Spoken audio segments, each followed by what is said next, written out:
मैं हूँ दुआ कंवर। अपना पसंदीदा शो देखने के लिए हमारा YouTube चैनल सब्सक्राइब करें और बर वक्त मालूमात के लिए बेल आइकन प्रेस करें।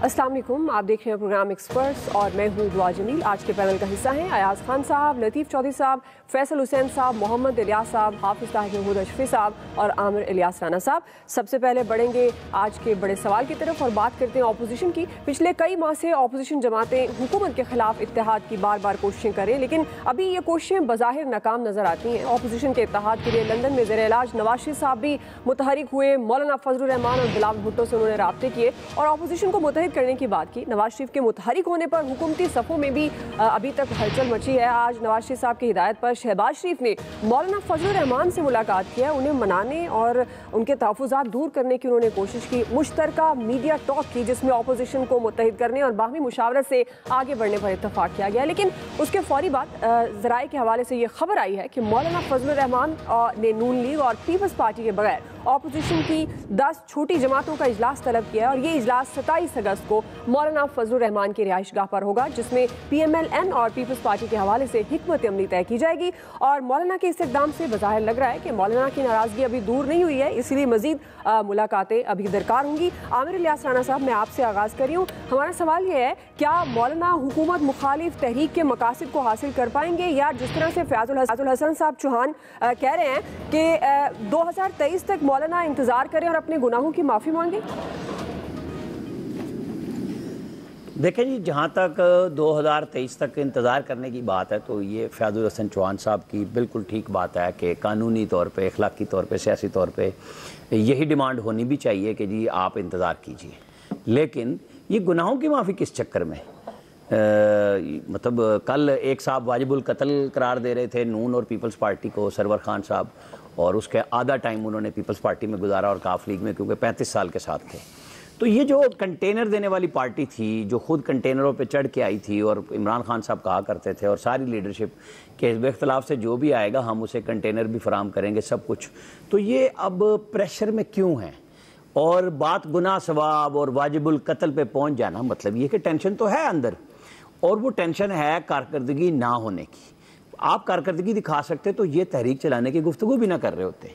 आपने अच्छे रिजल्ट्स दिए होते और आपने जो 100 दिन के बाग, मंगल बाग, सब्ज़ बाग, काला बाग, जो भी आप कह लें, वो हमें दिखाते रहे, तो उसके बाद आज 2 साल के ऊपर अगर फजलुर रहमान साहब दूसरे साल में फिर आके तहरीक की बात कर रहे हैं तो उसकी बुनियादी वजह हुकूमत की नाक़िस हिकमत अमली और बैड गवर्नेंस है। आज मौलाना फजलुर रहमान के घर अगर शहबाज शरीफ पहुंच गए हैं तो वो इसलिए पहुंच गए हैं कि जो हमने कल बात की थी कि नवाज शरीफ साहब के इंस्ट्रक्शंस उनको आ चुकी हुई हैं कि भाई आपका बयानिया जो सुलह सफाई का था, सब कुछ था, चाहे वो बेटों के केसेस थे या कुछ भी था, तो वो कारगर तो नहीं हो रहा, तो आप फिर या तो काम कीजिए या फिर आप साइड पे हो जाइए। तो अब शहबाज शरीफ साहब को पहले तो कल 2 साल के हुकूमत की कारकर्दगी पे प्रेस कॉन्फ्रेंस करनी पड़ी और आज वो एक कदम आगे गए, क्योंकि कुछ कोविड में ही बिलावल भुट्टो गए थे शहबाज शरीफ से मिलने, तो उन्होंने कहा कि हमारे कायद होंगे तहरीक के शहबाज शरीफ, तो उन्होंने उनके कंधों पे हाथ रख के कहा कि नहीं, ये नौजवान कंधों पर हम रखेंगे। तो अब ये मिले जुले कंधे जो हैं ना, वो सारे इकट्ठे हो रहे हैं, चूँकि हर एक का अपना अपना गम है, अपना अपना मसला है, और हिज़्ब इख्तिलाफ में ये कुछ ना किया जाए तो और हिज़्ब इख्तिलाफ कहेंगे किसे आप? ज़ाहिर है हिज़्ब इख्तिलाफ कारकर्दगी दिखाएगी, हुकूमत पे प्रेशर बढ़ेगा और हुकूमत को कारकर्दगी दिखानी पड़ेगी। ये है एक वो बात जो जमहूरियत का हिस्सा है कि आप जुलूस भी निकालें, जलसे भी निकालें, हाँ आप कानून को हाथ में लेते हैं, फिर दूसरी बात होती है, या हुकूमत ने जो मरियम नवाज के बाहर निकलने पे नैब के सामने आके ड्रामाबाजी खुद की और अपने लिए फ्रस्ट्रेशन क्रिएट की। देखें ना, शहबाज शरीफ को मॉडल टाउन में जो कुछ मिला था पुलिस के कार्रवाई के बाद, तो यही कुछ पंजाब पुलिस ने दोबारा PTI के हाथ में दे दिया कि इखलाकी पोजीशन खराब हो गई, कि आप बजाय पॉलिटिकल वर्कर्स के साथ पॉलिटिकली उनके साथ बात करें, आपने डंडा डोली पत्थर चला लिए और रुकवा लिए। तो ये बात सोचने की है हुकूमत की कि गुनाह सवाब में ना जाए, कारकर्दगी पे जाए। जी हाफिज़ ताहिर साहब। बिस्मिल्लाहिर्रहमानिर्रहीम, नहमदुहु व नुसल्ली व नुसल्लिमु अला रसूलिल करीम। गुजारिश ये है कि इस वक्त जो सूरत हाल है वो तो यही है कि बिल्कुल ठीक कहा कि कंधे चाहिए, उसके लिए एक दूसरे को जो है वो धक्के दिए जा रहे हैं। अब देखिए कौन उस धक्के में आगे खड़ा हो जाता है। लेकिन मौजूदा हुकूमत के जो हालात हैं ना, इनको किसी अपोजिशन की ज़रूरत नहीं है, ये ख़ुद ही अपनी अपोजिशन हैं। और ये जो हजरात जमा हो रहे हैं, मौलाना फजलुर रहमान साहब जो हैं, वो चूँकि उनका एक अपना पहले दिन से मौक़िफ़ है जिसको ना पीपल्स पार्टी ने सपोर्ट किया ना नून ने सपोर्ट किया, और जब उनको ज़रूरत पड़ी तो उस वक़्त मौलाना को आगे कर दिया और फिर पीछे से भाग गए। आपने मौलाना का धरना देखा लाहौर में जो उनके साथ हुआ और फिर बाद में जो कुछ हुआ। तो इनको अफरादी कुव्वत तो चाहिए मौलाना की, लेकिन ये मौलाना के बयानिए के साथ चलने को तैयार नहीं है। मौलाना तो इमरान खान साहब की हुकूमत को धरने से पहले एक दिन देने को तैयार नहीं थे, और फिर आपको मालूम है कि उन्होंने कहा कि जनवरी से पहले चली जाएगी, फिर कहा कि फरवरी में चली जाएगी। तो मुझे नहीं लगता है, प्रेशर ज़रूर बढ़ाने की कोशिश की जाएगी, लेकिन मौजूदा हुकूमत अगर अपनी कारकर्दगी बेहतर कर ले और अपनी हिस्ब इख्तलाफ खुद ना बने तो इनको गिराना फिलहाल इतना आसान नहीं है। सही कह रहे हैं जी फैसल साहब। यार इन्हें को ये फैसल साहब कैसे बात कर, देखिए वो शेख रशीद साहब कहते हैं ना कि हेलो जी जी फैसल साहब आप देखिए वो शेख रशीद साहब कहते हैं ना कि अपोजिशन जो है और ख़ास तौर पे जो मुस्लिम लीग नून है वो गेट 4 से अंदर दाखिल होने की कोशिश कर रही है, लेकिन गेट 4 पे जो हम पहले से खड़े हुए हैं और उनको अंदर दाखिल ही नहीं होने दे रहे। तो जो कंधे भी मांग रहे हैं तो इनको गेट 4 के अंदर जाके जो है वो कंधे चाहिए, वहां से इनको जो है वो कंधे नहीं मिल रहे। तो बाकी ये जितनी भी कोशिश कर लें, इनकी कोशिशें जो है इनके अमल से जो है वो मसनूई हो चुकी है। ये अपोजिशन जो है वो पहले दिन से जो है वो एक नहीं थी। इसका जो एजेंडा है वो एक निकाती एजेंडे पे जो है वो जो है मुत्तफिक नहीं हो पा रहा। अच्छा, मुत्तफिक इसलिए नहीं हो पा रहे, ये इन तमाम लोगों की तो ख्वाहिश है कि इमरान खान की हुकूमत चली जाए। अच्छा, इमरान खान की हुकूमत की नाअहली वो भी अपनी जगह है, लेकिन अपोजिशन का जो बुनियादी एजेंडा है वो इस वक्त अपोजिशन करना है ही नहीं। रोज अव्वल से जो है वो अपोजिशन ने जो है वो अपने आप को अज़्ब इख्तिलाफ समझा ही नहीं कि हमने अपोजिशन करनी है। उनका जो बुनियादी एजेंडा जो था वो यही रहा कि हमने अपने आप को और अपने खानदानों को जो है वो किस तरह जो है वो महफूज करना है। तो अभी भी इनकी जो हिकमत अमली होगी वो अपोजिशन के लिए नहीं होगी, बल्कि इसी हिकमत अमली के तहत कि अपने आप को किस तरह इन्होंने महफूज करना उस पर काम करेंगे। फिर इनमें इस अपोजिशन में भी जो है 2 साल के दौरान जो है इतनी बदगुमानियां पैदा हो गई हैं और कोई भी अपोजिशन पार्टियां जो है वो एक दूसरे पे जो है वो एतबार करने को तैयार नहीं है। जो शहबाज शरीफ साहब ने बिलावल साहब से कहा था कि हम नौजवान की आदत को आगे कर देंगे, तो इसका मतलब यही था कि आप हम पे निसार नहीं करो, जो आपने करना है खुद करो। अगर आप हम पे निसार करोगे तो कुछ नहीं मिलना। तो कोई भी जो है अपोजिशन ये 3 साल हुकूमत मजीद इसके रह गए, ये गुजार लेगी। जो भी अजाब सहना है वो आम आदमी सहता रह गया इस हुकूमत की पॉलिसियों से। अपोजिशन ने इस कौम के लिए, इस मुल्क के लिए, आम आदमी के लिए नहीं खड़ा होना। ठीक जी इलियास साहब। देखें, ये अपोजिशन पहले भी 2 साल दे चुकी है गवर्नमेंट को, अभी तक उन्होंने कुछ नहीं किया। अब भी वो सारे मिल रहे हैं और एक नुक्ते पर इकट्ठे होने की कोशिश कर रहे हैं, यहाँ मुलाकातें हो रही हैं, अभी तक नहीं हुए। अब देख लें मुस्लिम लीग नून को, शहबाज शरीफ की क़यादत को, मियां नवाज शरीफ की तरफ से जब उनको आया कि आप आएँ क़यादत करें और इस तरह अगर नहीं करेंगे तो फिर मसला ख़राब होगा, तो लिहाजा आप अपना मौक़िफ़ चेंज करें कि जो इनकी ये मुफाहमत की जो पॉलिसी है उसको नहीं, आप आएँ एग्रेसिव हों और मौलाना फजलुर रहमान साहब से मिलें। इसलिए मियां नवाज शरीफ साहब का जो है कि बिल्कुल वो नून लीग को चाहते हैं कि वो आएँ एग्रेसिव हों। और इसके आपने देख लिया है मरीम नवाज साहिबा का, फिर अब शहबाज शरीफ साहब आए हैं, प्रेस कॉन्फ्रेंस की है और आ रहे हैं, वो आगे बढ़ रहे हैं। लेकिन अब देखें अपोजिशन की तमाम जमातों को बुलाने के लिए ये सब बेसिकली ये कर रहे हैं कि तमाम देखें मौलाना फजलुर रहमान 10 जमातों का 27 को इजलास बुला रहे हैं।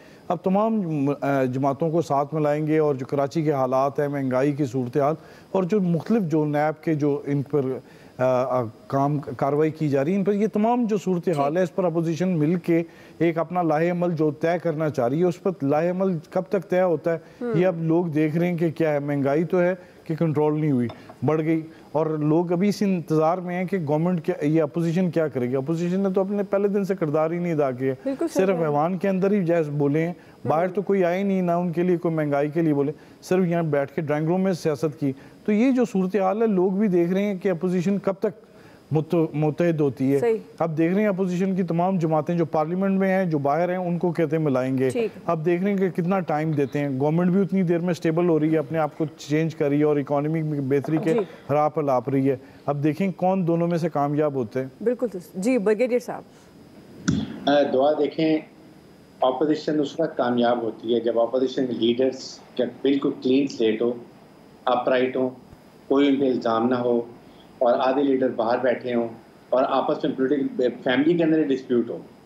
ये सिर्फ ये शो पीस है जो ये APC होगी, मौलाना फजल रहमान की credibility I think we all know कि क्या है, क्या उन इस वक्त लोग उनकी रिस्पेक्ट करते हैं और किस तरीके से वो कश्मीर के बारे में बात करते हैं, क्या उन्होंने कश्मीर के ऊपर किया है। कश्मीर के बारे में जो उनके वर्ड, जब मैंने को वीडियो भेजी थी जिसमें वो कहते हैं कि जिस तरह KPK ने फाटा को अपने साथ मर्ज किया है, इस तरह इंडिया ने कश्मीर को अपने साथ मर्ज किया, ये उनके अल्फाज हैं। And he was the chairman for 10 years। बात ये कि नवाज शरीफ और डायरेक्ट डील कर रहे हैं, he doesn't trust Shehbaz Sharif, party में पॉलिटिकल डिवीजन है आपस में फैमिली के अंदर। इसी तरह जो अपनी प्रॉब्लम्स हैं इनकी, पीपल्स पार्टी की नैब के केसेस हैं, बल्कि मेरे ख्याल में ये मौलाना फजल रहमान और ज़्यादा इनको केसेस में फंसाएंगे, क्योंकि केसेस जो चल रहे हैं वो और तेज चलेंगे। प्रेशर गवर्नमेंट के पास भी अपने टूल्स होते हैं, तो मेरे ख्याल में इसका रिजल्ट सिर्फ ये होगा कि APC हो जाएगी।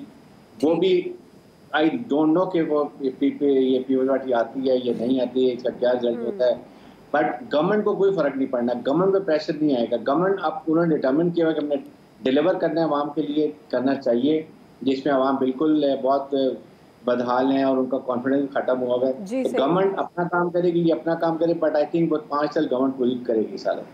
जी लतीफ़ चौधरी साहब।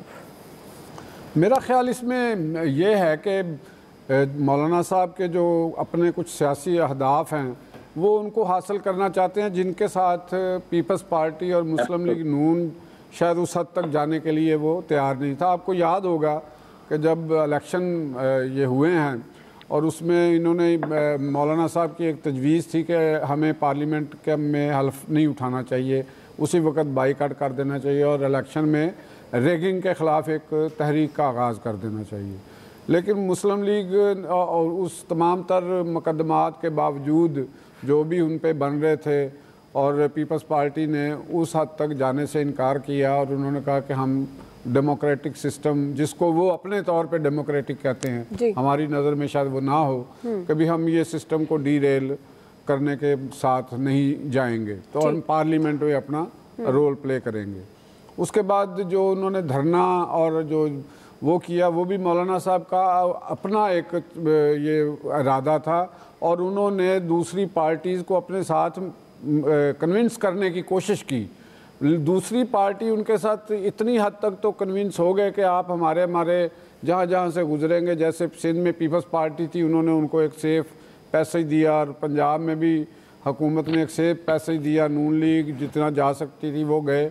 तो धरने के दौरान वहाँ बैठने की कमिटमेंट किसी ने उनसे नहीं की थी। ठीक है। अब उनका मामला जो है सियासी तौर पे जो मुझे लगता है जो वो चाहते हैं, नून लीग और पीपल्स पार्टी उस पे नहीं जा सकते।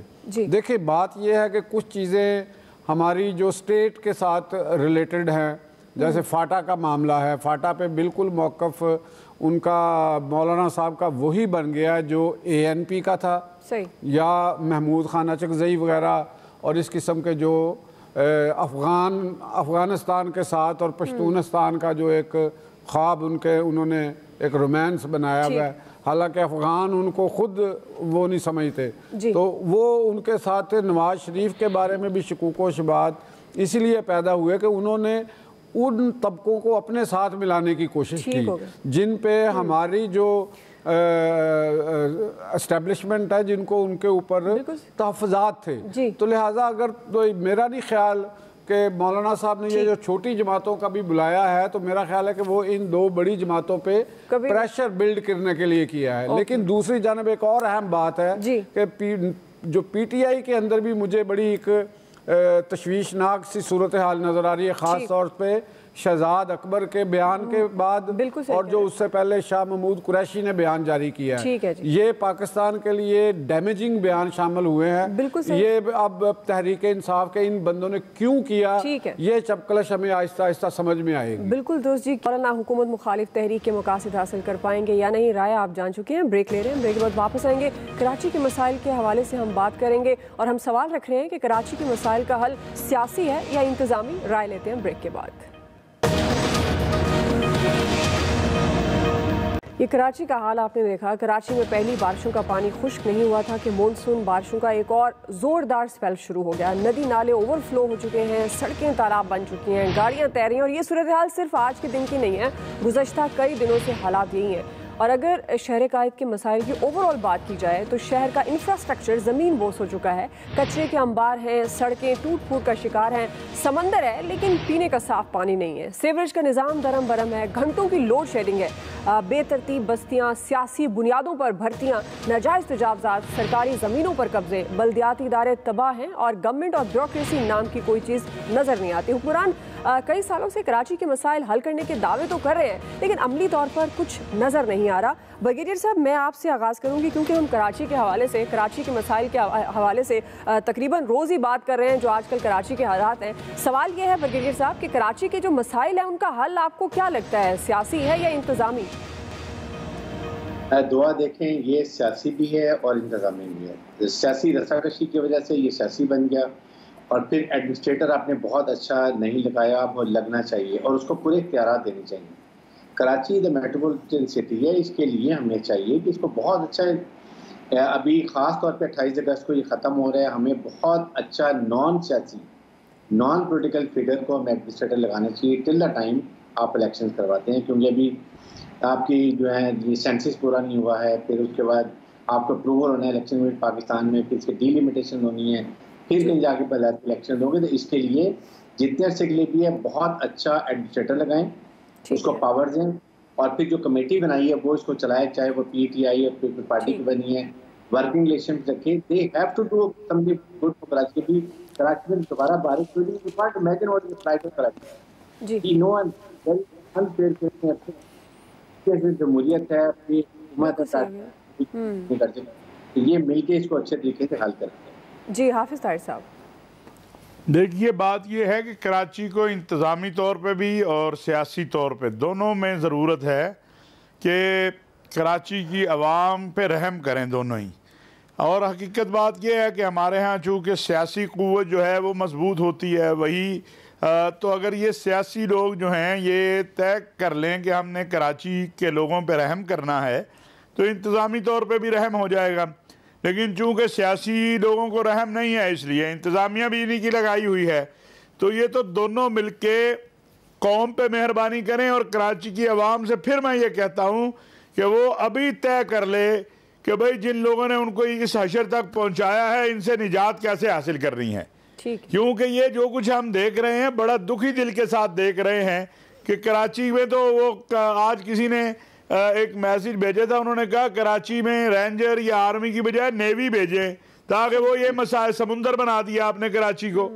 तो ये नालायकी जिसकी है और काश काश काश के कोई दिन आए कि जिनकी नालायकियों की वजह से कराची की आवाम आज इस हाल को है, कभी कोई उनको भी सजा दे सके, को उनके लिए भी कोई इदारा बने कि जो उन्हें भी निशान इबरत बनाए। जी जी फैसल साहब,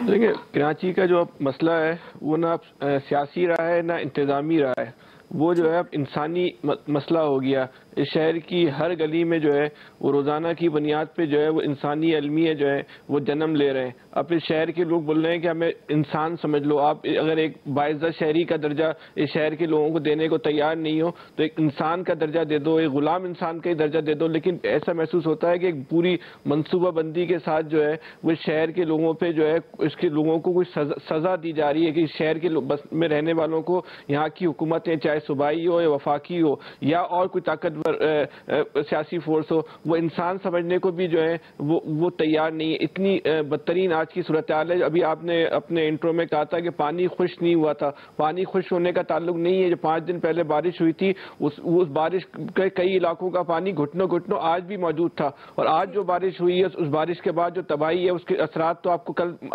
मालूम चलेंगे। इस वक्त शहर की जो पोश इलाके हैं, जहाँ कई हजार गज के 500 गज के बंगले बने हुए, वो उन घरों में भी जो है वो पूरे शहर की गलाजत और गंदगी जो है उनके घरों के अंदर जो है वो दाखिल हो चुकी है। कराची की जो सबसे बड़ी फर्नीचर मार्केट है, उसमें करोड़ों अरबों रुपए का फर्नीचर रखा हुआ था, वो मुकम्मल तौर पे जो है वो डूब गया। इस पर कराची की सूरत हाल, कराची को जो है इमरजेंसी की जरूरत नहीं, कराची को जो है एक आफत ज़दा इलाका जो है वो डिक्लेयर कर देना चाहिए। जो मौजूदा सूरत हाल में जिस तरीके से हुकूमतें चाहे वफाकी या सूबाई इस शहर के मसले को हल करना चाह रही है, इस पर रहम पाएं। आपकी इस्तेदाद नहीं है, इस तरह हल नहीं हो रहा आपसे। बिल्कुल जी। आमिर साहब देखें, ये सियासी और इंतज़ामी इज्तिमाई मसला है। अलमिया तो ज़ाहिर है उस नाअहली की वजह से जन्म ले चुका है, और उसमें मेरा ख्याल है कि ये जो बेशर्मी, ढिठाई, नाअहली, बदनज़मी, अफरा तफरी पीपल्स पार्टी ने और MQM ने मिल के की, तो इनको एक फसडी अवार्ड देना चाहिए और बिलावल के गले में लटकाना चाहिए। तहरीक इंसाफ भी ऐड कर लें पाकिस्तान के, क्योंकि हम एक मिनट मैं बात कर रहा हूँ, आ रहा हूँ, क्योंकि अवार्ड पहले ऑक्सफोर्ड पे मिलेगा, फिर नंबर 3 पे भी ऑक्सफोर्ड में वज़ीर आज़म की पार्टी को मिलेगा, उनको नंबर 3 स्टैंड पे खड़ा करना चाहिए, क्योंकि इतनी जल्दी ना ले आए आप उनको साथ। पहले MQM है जिसने शहर में मसाइल, सियासी भर्तियाँ सारी KMC में MQM की हैं, कुछ पीपल्स पार्टी ने अब कर ली होंगी, और गेम सारी क्योंकि वो पीपल्स पार्टी और MQM मिल के करते रहे सारी।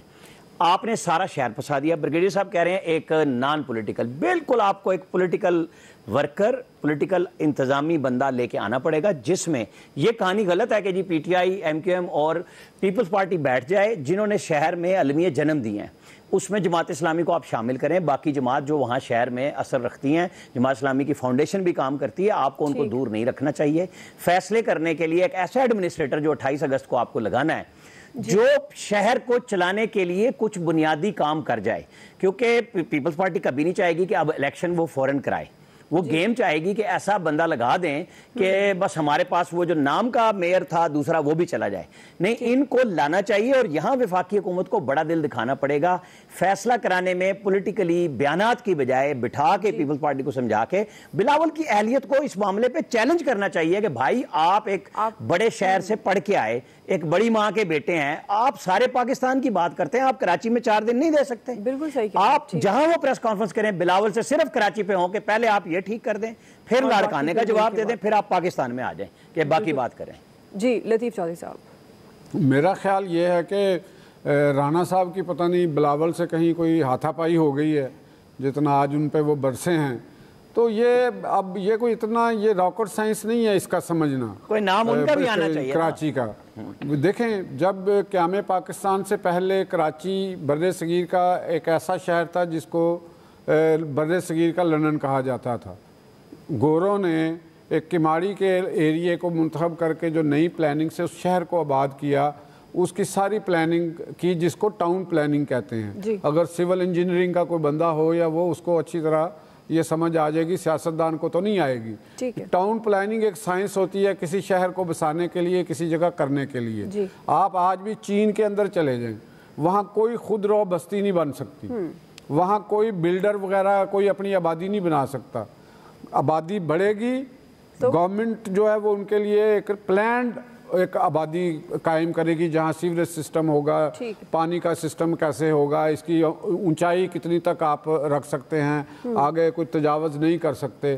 तो क़याम पाकिस्तान के बाद जब यहाँ पे यलगार हुई, जो हिंदुस्तान से महाजरीन की शक्ल में जो लोग आए, वो क्योंकि महाजरीन थे, बाहर ज़ाहिर है उनको एक मसाइल उस वक़्त उनके और थे, जहन और था, वो सर्वाइवल ऑफ द फिटेस्ट के तहत उनमें अमीर भी लोग आए, उनमें गरीब लोग भी आए। तो उन्होंने जो गरीब गुरबा थे उनके लिए तो सर्वाइवल थी ना, जहाँ जगह मिल जाए हम वहाँ बैठ जाए। 3 लाख की ये आबादी थी उस वक़्त, आधा ये कराची शहर जो सबसे ज़्यादा शहरी आबादी का इनखला कराची से हुआ था। इसमें पारसी थे, यहूदी थे, क्रिश्चियन, एंग्लो इंडियन थे, हिंदू थे जो उस वक़्त ये काम कर रहा था। तो वो जिसको जिधर जगह मिली वो बैठ गया, खुदरो आबादियाँ बनना शुरू हो गई और यहाँ तक फिर नौबत आ गई कि खैबर पख्तूनख्वा से लोग लाखों की तादाद में आ गए, पंजाब से लाखों की तादाद में उधर जा घुसे। तो ये शहर मसले का, अब इसकी आप टाउन प्लानिंग नहीं कर सकते। सही। ये आप जैसे एक बंदा लंगड़ा हो जाता है ना, उसको किसी तरीके से बैसाखियों से चला लें तो वो चल जाएगा। अब इसने नहीं ठीक होना। अगर होना तो होता तो आप नए शहर आबाद करते। आप पहले से शहरों को बड़ा, आने वाले दिनों में मैं कई दफा कह चुका, लाहौर को भी देख लीजिएगा, यही हाल होगा।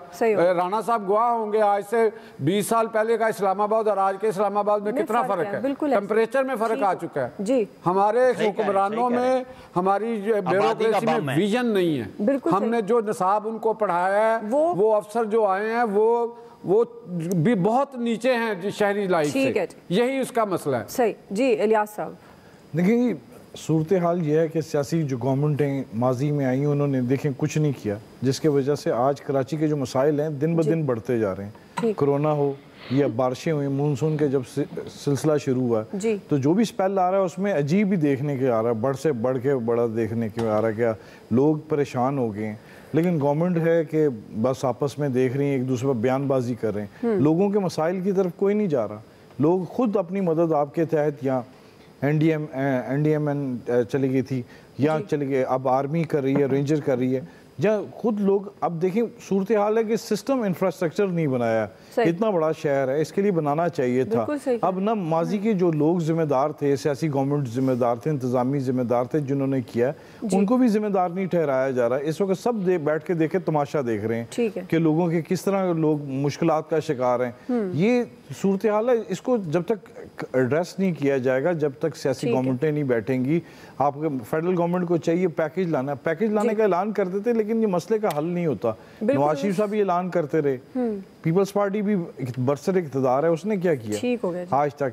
देख लें 15-20 साल से बिल्कुल इस शहर में इन्वेस्टमेंट नहीं हुई। और जो देख लें आप ड्रेनेज के जो सूरत हाल है कि पानी हो नहीं रहा, सारी तमाम सूरत इसके लिए गवर्नमेंट को चाहिए कि अब अगर नहीं करेंगे तो फिर अगली इलेक्शन में फिर लोग देखेंगे। बिल्कुल आप सही कह रहे हैं, मसाइल सियासी इंतजामी बहरहाल इन पर वहाँ जो मौजूद हैं उन पर रहम करना चाहिए। इन मसाइल का फौरी हल होना चाहिए। राय आप जान चुके हैं, ब्रेक ले रहे हैं, ब्रेक के बाद वापस आएंगे। तीसरा सवाल आज हमारा है कि नवाज शरीफ के मामले पर PTI बाहम दस्तों गिरेबां क्यों है? राय लेते हैं ब्रेक के बाद।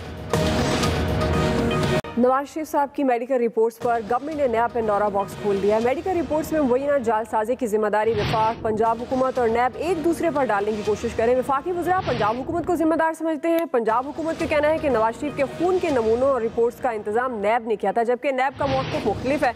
वो कहते हैं कि नवाज शरीफ के इलाज पर पंजाब हुकूमत के मुकर्रर करदा डॉक्टर्स मामूर थे, नैब का इसमें कोई किरदार नहीं है। ब्रिगेडियर साहब मैं आपसे आगाज़ कर रही हूँ। सवाल ये है कि नवाज शरीफ के मामले पर PTI आपस में क्यों दस्तों गिरेबां हैं?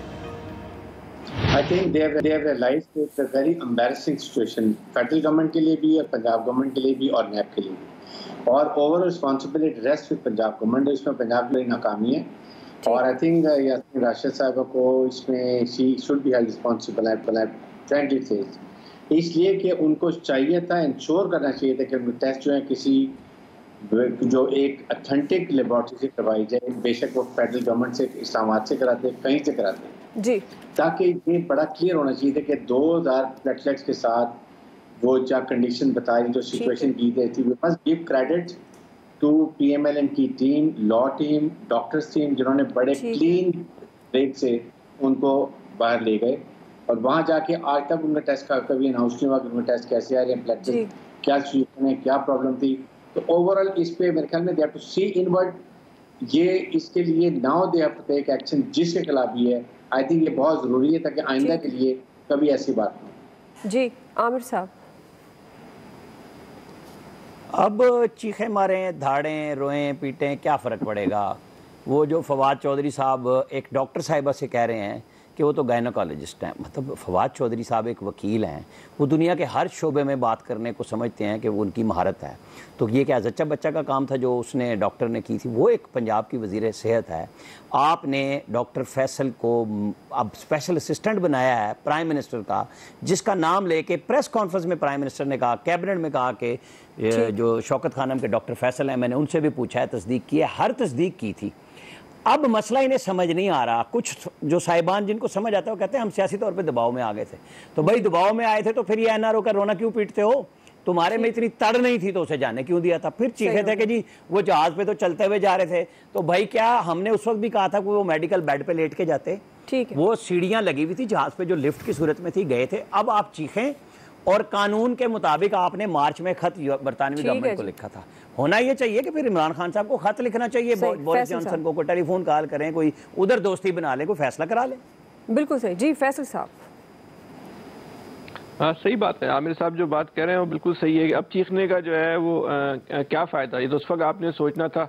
और ये अगर जो शहजाद अकबर साहब ने कहा है, अगर चीज़ों को शहजाद अकबर के बयान में देखें तो फिर तो ये बात है कि इमरान खान ने जो है वो इस कौम से भी उन्होंने झूठ बोला कि जो अगर हम शहजाद अकबर के बयान को, इमरान खान के इस वक्त भी मोतमिद ख़ास हैं, हुकूमत के तर्जुमान का भी उनको जो है वो दर्जा हासिल है। जितनी अहम तरीन इंकशाफात और अहम प्रेस कॉन्फ्रेंसें होती हैं उसके लिए भी इमरान खान जो है वो शहजाद अकबर साहब का चुनाव करते हैं। तो उसी तनाजुर में देखें तो फिर इमरान खान ने भी इस कौम से झूठ बोला, तो फिर इनको अब शिकवे का कम से कम तहरीक इंसाफ की हुकूमत को तो कम से कम शिकवे का कोई साहब आपका पॉइंट आ गया, वक्त मेरे पास कम है जी। हाफिज ताहिर साहब, बात यह है कि ये तो तहकीकात इस बात की ज़रूर होनी चाहिए, और फवाद चौधरी साहब ठीक कह रहे हैं, और डॉक्टर साहबा कहती हैं हमारे पास भी जनाब शवाहिद हैं।